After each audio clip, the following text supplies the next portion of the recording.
خب اینم از اتمام کار با چسب اپوکسی قشنگ آب بندی شد. یه چیز جالب، دور تا دور آب بندی شد.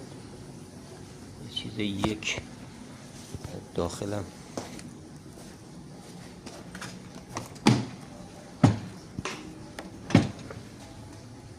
کلن آب بندیش کردیم، چه داخل چه بیرون. انشالله که چند سالی حالا واسه مشتری کار کنه.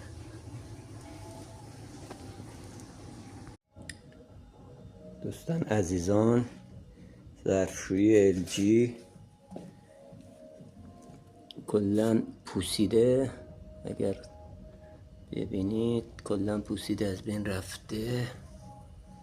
حالا ما میخوایم این، اگر متوجه بشید میبینید که اون سولاخ زنبار رو میخوایم بگیریم.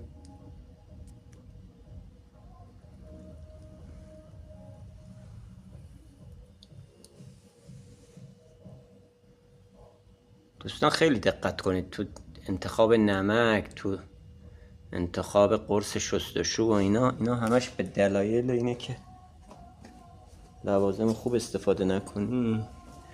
میبینید همه اینا پوسیده، از بین رفته، دور تا دور پوسیده، از بین رفته. حالا نمیدونم قابل مشاهده است یا نه. میبینید اینا همش سولاخ. حالا من نحوه رفع این سولاخ رو براتون میذارم. میبینید واشره آب بندی نشده، میبینید واشره آب بندی نشده، کلا دور تا دور سولاخ.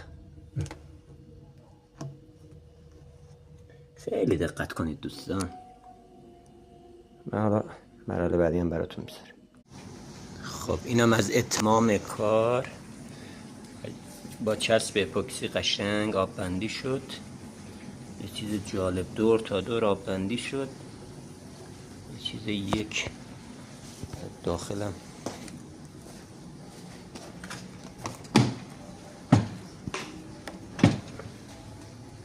کلن آب بندیش کردیم، چه داخل چه بیرون.